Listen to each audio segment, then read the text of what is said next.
He was supposed to be the golden boy of French politics, young, bold, and brilliant.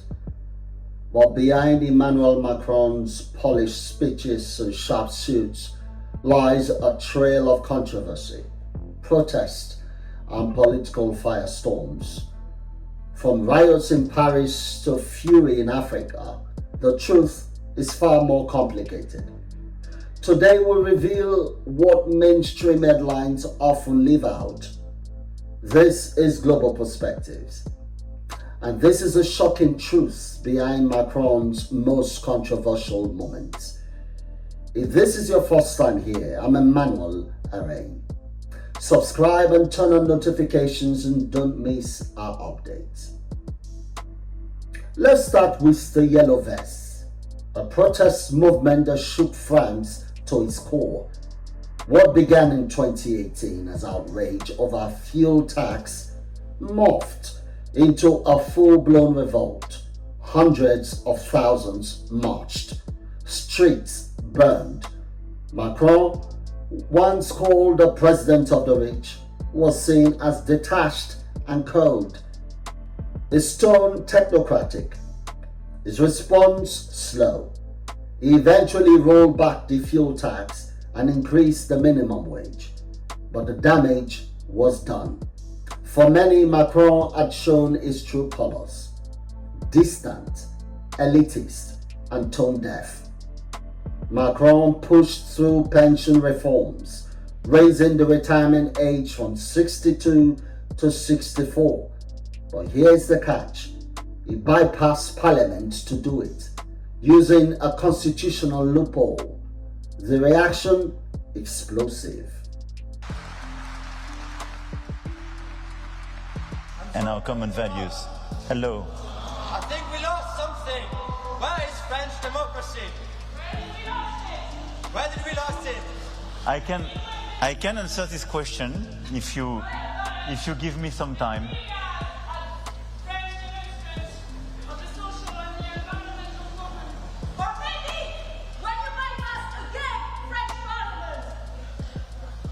Nobody listens. You have millions of people in the streets. Conventions of climate has been put aside. What can you say when you talk about Europe? Do you allow me to answer? There are places where you can have violence. This is exactly places where this type of expressions are forbidden. And this is why I do believe it's very important to have social debate. I don't know, and I can answer all the questions you have on what we are discussing in France, the law we are passing, and how this is a democracy. And a democracy is exactly a place where you can demonstrate, you can have, as in your country, this type of interventions. And we are passing a reform for pension. I'm not sure everybody is completely aware of that, but because today, this reform is quite complex, but we have special regimes for some categories which is not justified, so we have to stop with that. Because we are indebted and we have current deficits largely beyond your current deficit in Netherlands, and I'm not sure that the taxpayer in Netherlands will accept that we will finance a long-run social model in France with European taxpayer money. And I will pass from 62 to 64. When I compare, they should be less angry with me. Because in your country it's much higher, and in a lot of countries in Europe it's much higher than 64 years old. So matter of fact, but competitiveness and reforms being with this notion are absolutely essential if we want to stay as a continent of producer, and if we want to have the ability to decide for ourselves, i.e. to produce for ourselves. Strikes paralyze cities. Garbage filled the streets. Approval ratings plummeted. And Macron, he doubled down, saying reform was non-negotiable. Some called it brave, others called it a democratic betrayal. Critics say Macron doesn't just govern from above, he governs from way above. A former investment banker educated at France's most elite schools, is long been accused of being out of touch with the ordinary citizens. Regarde.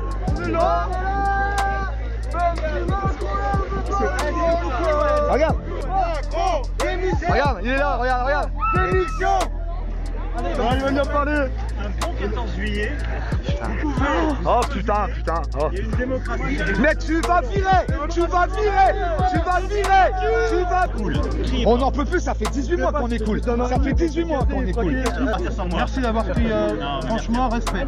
Parce que je vote pas pour vous, contre vous, mais je vous respecte en Ça, tant c'est que... dur. J'arrive même pas à le maudire, là. C'est un truc qui me dégoûte, quoi. Je te jure, j'arrive même pas à le maudire. Non, bah moi, voilà. And then there's Africa. Macron promised a new relationship with former French colonies. But across the Sahel, military coups and anti-French sentiment surged.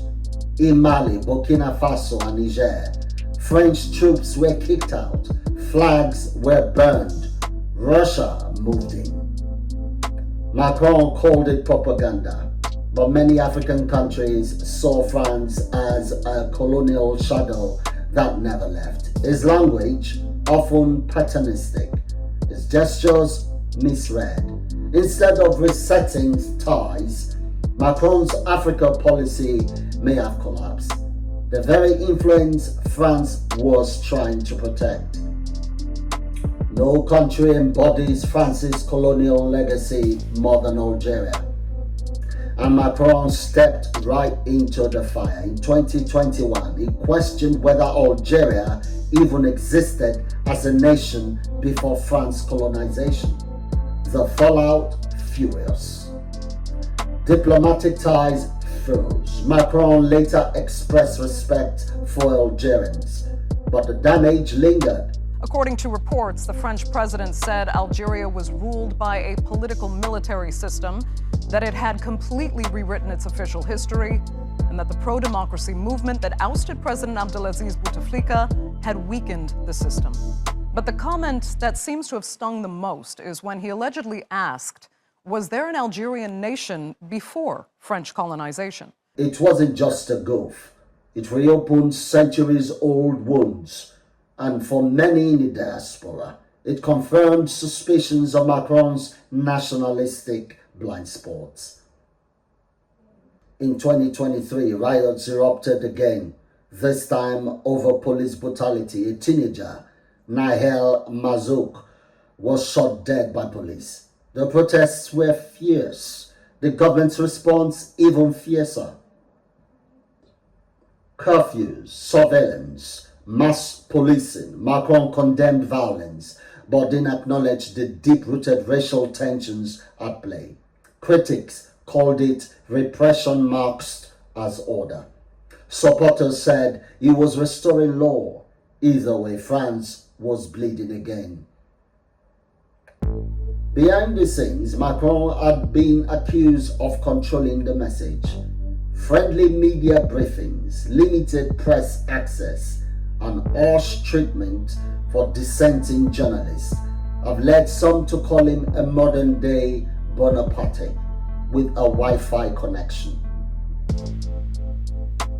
Make no mistake about it, he is charismatic, he's intelligent, but he's also careful, very careful, about who gets to question him.